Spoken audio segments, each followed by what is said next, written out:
Hello friends, नमस्कार दोस्तों। आप सभी का स्वागत करते हैं हमारे चैनल में। आज हम आए हैं दीपक भाई के गोट फार्म में, BRSD goat farm private limited में। तो मिलते हैं अपन दीपक भाई से और बात करते हैं कि किस टॉपिक पे आज वीडियो बनेगा। नमस्कार दीपक भाई। नमस्कार नमस्कार। तो आज हमारे व्यूअर्स को क्या दिखाने वाले हो? सिरोही, गुजरी, अजमेरी, तोतापरी, बरबरी। जी, तो ये जो अभी माल आपका है अभी वो कल वाला लॉट है अभी? हाँ, कल वाला लोड है। आज लोड होगा। अच्छा, आज लोड होगा। कल खरीदी नहीं हो पाई थी। अच्छा, तो ये जो आप आज क्या जानकारी देने वाले हैं हमारे व्यूअर्स को? बकरी, प्रेग्नेंट बकरी के बारे में जानकारी देंगे। जी, तो आप शुरुआत करते हैं अपन कुछ टॉपिक के बारे में। तो जैसे कि किस टाइम की पहले तो महीने की गाभिन बकरी लेनी चाहिए?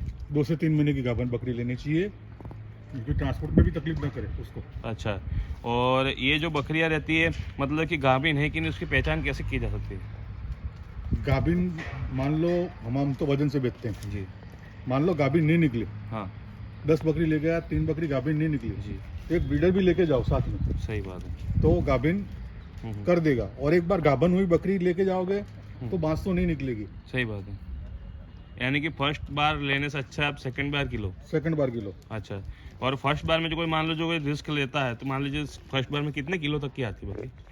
40-45 किलो तक। और सेकंड बार तक? सेकंड बियात तो भी आपको जितनी बड़ी बकरी चाहिए बड़ी बकरी मिल जाएगी। फर्स्ट बियात वाली भी 70-80 किलो की आ जाती है। अच्छा, तो ये मतलब कि एवरेज इसका फिक्स नहीं रहता सेकंड? नहीं, एवरेज फिक्स रहता है। अच्छा, और जैसे कि कोई मान लीजिए लेके जाना चाहता है तो फर्स्ट टाइम की और सेकंड टाइम में मतलब रेट का कोई डिफरेंट रहता है क्या? नहीं, रेट में कोई डिफरेंट नहीं रहता, वजन में डिफरेंट आ जाता है। अच्छा, वजन में फर्क आ जाता है, बाकी रेट में कोई डिफरेंट नहीं आता है।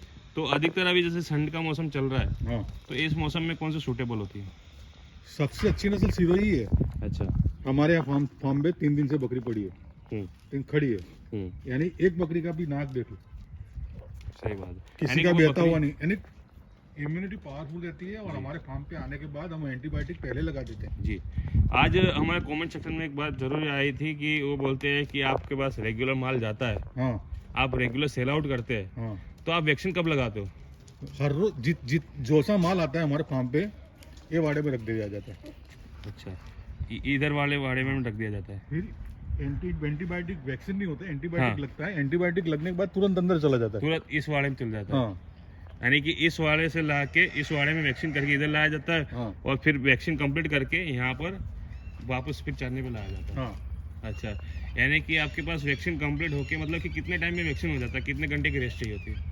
वैक्सीन एंटीबायोटिक लगाने के बाद उसको कोई रेस्ट की जरूरत नहीं होती है। अच्छा, वैक्सीन PPR में वैक्सीन करो तो उसको कोई रेस्ट की जरूरत नहीं होती है। हाँ। तो ये जो माल रहता है गाभिन बकरी, आप बोलते हैं कि आप वैक्सीन उसको नहीं लगता है, तो ये तो मतलब एंटीबायोटिक लगाते हैं ना, हाँ इसलिए तो एंटीबायोटिक लगाते हैं ना। जी, एंटीबायोटिक लगाते हैं। हाँ तो ये जो बकरियां मतलब कि एक आप मेरे को टारगेट करके बताइए कि जैसे कोई बकरी, जैसे ये बकरी खड़ी है तोतापरी है, हाँ अभी तोतापरी बकरी है हाँ जिसकी हाइट लेंथ शानदार रहती है, कितने सेकंड टाइम की? हाँ, सेकंड टाइम की है। अच्छा, तो इस टाइप की बकरी अगर मान लीजिए कोई सीरो में लेना चाहता है, हाँ तो मिल जाएगी ना, आराम से मिल जाएगी। अच्छा, ये जो ये बकरी भी- आ रही ये है, बकरी आई, हाँ ये बकरी है, हाँ, हाइट लेंथ सामने खड़ी शानदार है। है। ये सब एक ही रेंज की तो बकरी है। अच्छा, तो ये जो बकरियां मतलब कि इसमें कौन कौन सी प्रक्रिया की मतलब कि पहले तो बात जानकारी लेते हैं कि किस प्रकार की बीमारी फेस करनी पड़ती है?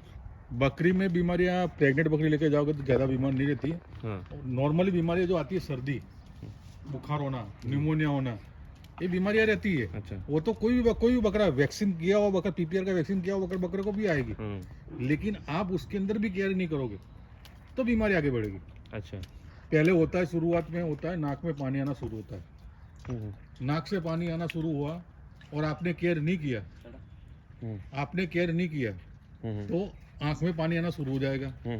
आंख में पानी आना शुरू हो गया, उसमें भी केयर नहीं किया तो मुंह में पानी आना शुरू हो जाएगा। सही बात है। और ये सब आगे आगे जाते PPR के लक्षण पकड़ने लगती है। सही बात है, यानी कि धीरे धीरे वो लक्षण छोटी बीमारी से लेके बड़ी बीमारी में कन्वर्ट हो जाती है। कन्वर्ट हो जाते हैं। अच्छा, तो वो तो उसके लिए तो आपको एक वो 24 3-4 घंटे, दिन में रूप धारण कर लेगा। हाँ बड़ी बीमारी का। हाँ, तो उसके लिए आपको तो 24 आवर एक्टिव तो रहना ही पड़ेगा। 24 आवर्स नहीं, सुबह बकरी आप बकरी खाने दाना देने जा रहे हो, खाना देने जा रहे हो और बकरी खा नहीं रही है, सुकड़ के बैठी है, मुंडी नीचे करके बैठी है या पूंछ नीचे करके बैठी है, तो वो बकरी बीमार है। उसको अलग करो, उसको ट्रीटमेंट चालू करो। तो ये मतलब कि अलग करना जरूरी हो जाता है? हाँ, अलग करना जरूर, दूसरी बकरी को इन्फेक्शन ना लगाए। अच्छा, दूसरी बकरी को इन्फेक्शन ना लगाया है इसलिए। और मान लीजिए कोई यहाँ से पीपीआर करके आपको लोडिंग करना चाहता है, हाँ तो करवा देते हैं ना, तो उसके लिए कितना टाइम का गैप देना पड़ता है? कोई गैप नहीं देना पड़ता। पीपीआर करो, सुबह और शाम को लोड कर दो। तो अधिकतर कहा जाता है ना कि ट्रांसपोर्टेशन के दौरान फेल हो जाता है। नहीं नहीं, कोई फेल नहीं होता। अच्छा, कोई फेल नहीं होता कोई है, फेल नहीं। लेकिन उसके लिए पहले आपको एंटीबायोटिक भी लगाना जरूरी होता है? एंटीबायोटिक तुम्हारे फार्म पे आके आते तुरंत लग ही जाता है। लग ही जाता है, और उसके बाद ही पीपीआर लगाए? पीपीआर लगाओ। अच्छा, और जैसे कि कोई फार्म पे लेके जाता है आपसे, तो उसके बाद जैसे कि वो डीवॉर्मिंग की जरूरत पड़ती है, बहुत सारी अलग अलग अभी रहता है, बाहरी डीवॉर्मिंग होती है, अंदर की डीवॉर्मिंग होती है, बहुत सारी अलग अलग तरीके के झंझट रहती है। तो उससे मतलब कैसे कैसे आपको क्या क्या करना चाहिए उसके लिए? डीवॉर्मिंग तो लिक्विड ही आता है पिलाने का।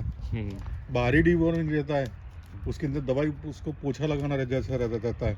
अच्छा, यानी कोई बाल्टी में घोल के, हाँ, गाल के गोल के उसको उसको कपड़े से पोछा लगा दो। मार दो। सही बात। धूप हो तब, धूप हो तब, हाँ। जैसे अभी धूप है ऐसे। हाँ, तो अभी भी लगा दो, धूप में रख दो। बकरा 2-5 मिनट ही रखना है उसको, 2-5 मिनट में तो सूख जाएगा वो तो। जैसे कि अधिकतर लोगों की कंप्लेंट रहती है ना कि मेरी बकरी शाइनिंग नहीं मारती है, मेरी बकरी का मतलब कि शाइनिंग नहीं अभी आती। एक बकरी विदाउट शाइनिंग की बता दो। नहीं, शाइनिंग बिना की अभी तो नहीं है, लेकिन जैसे कोई फार्म पे पालता है, तो किस टाइप का फार्म उसको ओपन करना चाहिए तब जाके वो बकरी को अच्छे से खोल के रख पाए? अनाज तो देना ही पड़ता है। आप सूखा चारा और हरा चारा से को शाइनिंग नहीं आती। तो सूखा चारा हरा चारा से शाइनिंग नहीं आती, अनाज से शाइनिंग आती है, लेकिन अधिकतर जैसे कि वो होता है ना कि अपना फार्म बनाते हैं, फार्म बनाने में भी थोड़ी बहुत सावधानी रखनी पड़ती है ताकि बकरा तंदुरुस्त रहे। कुछ नहीं करना है, ऐसे मिट्टी मिट्टी रखनी है नीचे। अच्छा, ऐसी साफ मिट्टी सफाई रखनी है। बर्तन जो आप खाना दे रहे हो सुबह का, तो बर्तन साफ करके दो। हाँ, ये बास्केट होता है, उसमें साफ सुथरा खाने का बास्केट, एक जैसा बास्केट में दूसरा कोई बास्केट आपका, हाँ तो आपने कोई जुगाड़ करके बनाया हो, जी, लेकिन साफ सुथरा रखो। साफ सुथरा रखो, हाँ, मतलब इसमें गंदगी ना हो। गंदगी ना हो। अच्छा, और जैसे कि ये बकेट रहता है पानी का, तो पानी का बकेट भी क्लीन रखना जरूरी हाँ, है। क्लीन रखना जरूरी है। और सुबह को मान लीजिए कोई, अभी तो ठंड है, तो ठंड में तो अभी जैसे कि नॉर्मल वाटर दिया जाता है, गुनगुना पानी। तो अब मान लीजिए कोई रहता है कि गर्मी का मौसम रहता है कि बारिश का मौसम रहता है, तो उस टाइम पे किस टाइप का मतलब कि दिया जाए? बारिश का मौसम और गर्मी का मौसम में तो ये सादा पानी चल जाएगा। हाँ, और ठंड का मौसम में थोड़ा गुनगुना करके दो सुबह का पानी। अच्छा। फिर पूरा दिन तो वो पानी थोड़ा गुनगुना आएगा। तो जैसे कि कोई नया फार्म स्टार्ट करता है, तो मान लीजिए उसको नई नई बीमारियां फेस करनी पड़ती है, जैसे नई बीमारियां होती ही नहीं। अच्छा, नई बीमारियां खुद बना लेता आगे। हाँ हाँ, पहले तो आएगी, सर्दी आएगी, नाक में पानी आएगा, फिर आंख में स्टार्ट होगा, फिर मुंह में स्टार्ट होगा, फिर नई बीमारी स्टार्ट हो जाएगी।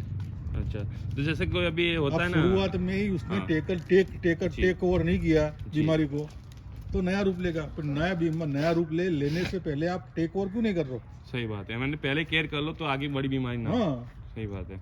और कुछ भी समझ में नहीं आ रहा है तो आपको इंसानी जो दवाई लगती है ना, हाँ, वो यूज करना शुरू कर दो।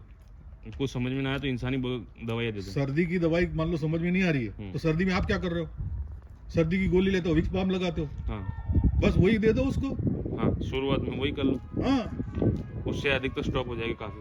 75% तो राहत मिलेगी उसको। अच्छा, तो जैसे कि नॉर्मल अधिक घरेलू इलाज होते हैं, उससे ही आपको बकरियों को बचाया भी जा सकता है। बचाया भी जा सकता है ना, आराम से बचाया जा सकता है। जैसे कि नॉर्मल हल्दी का यूज करो, अदरक हाँ। का यूज करो, लहसुन का यूज करो। यानी कि कहने का मतलब इन शॉर्ट है कि आप घरेलू बकरी से भी, घरेलू जो सामान होता है उससे भी बकरी हाँ, पालन इलाज कर हैं। सकते हो ना, आराम से कर सकते हो। हाँ, उसके लिए बकरी को क्या होता है, नाक में पानी आता है, सर्दी हो जाती है तो खाना बंद कर देती है।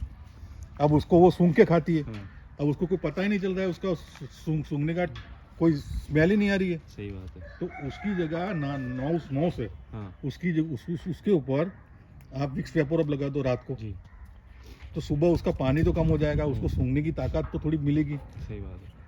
यानी कि और भी मतलब कि और भी जैसे बीमारी होती है, जैसे कि नाक बहना तो आपने बता दिया। अपन बीमारी उससे ही आगे बढ़ेगी ना, अच्छा। तो उसको स्टॉप करो ना। सही बात है, यानी कि उससे भी स्टॉप कर लो।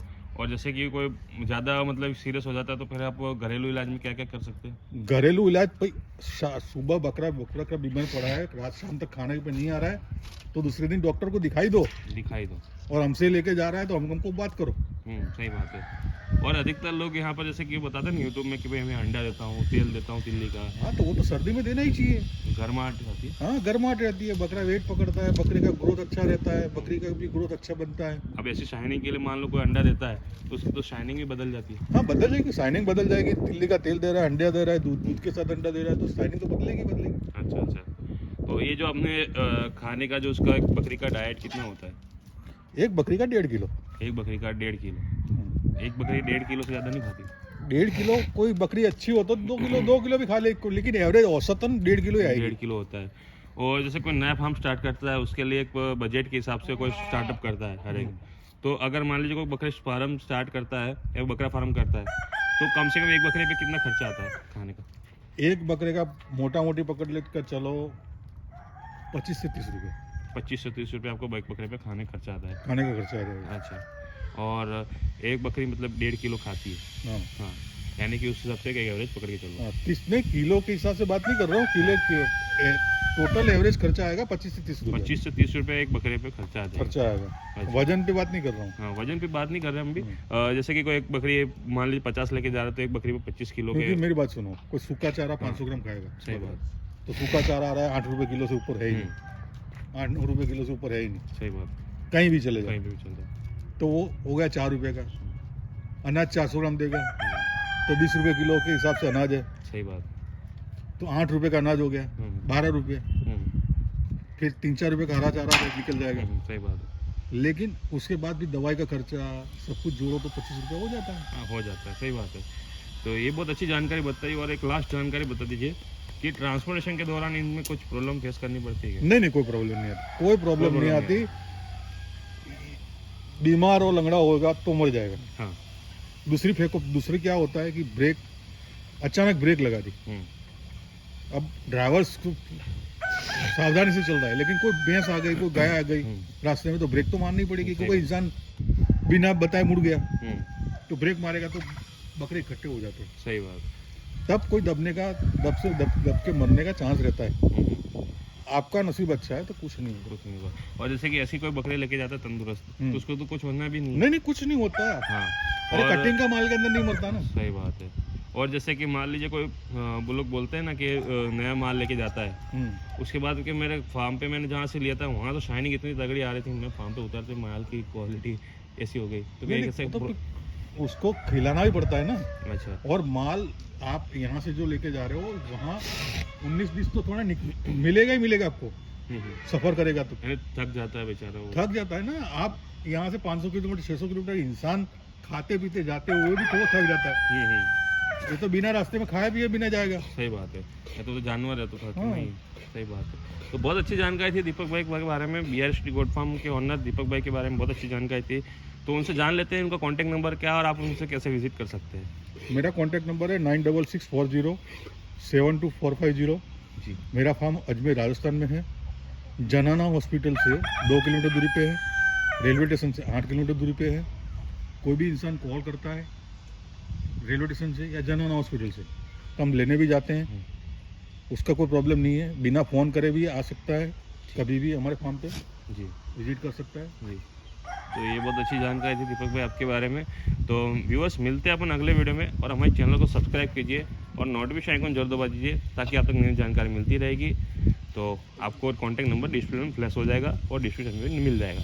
तो मिलते हैं अपन अगले वीडियो में, और कमेंट सेक्शन में बताइए किस टॉपिक पर वीडियो देखना चाहते हैं। Thanks for watching, bye.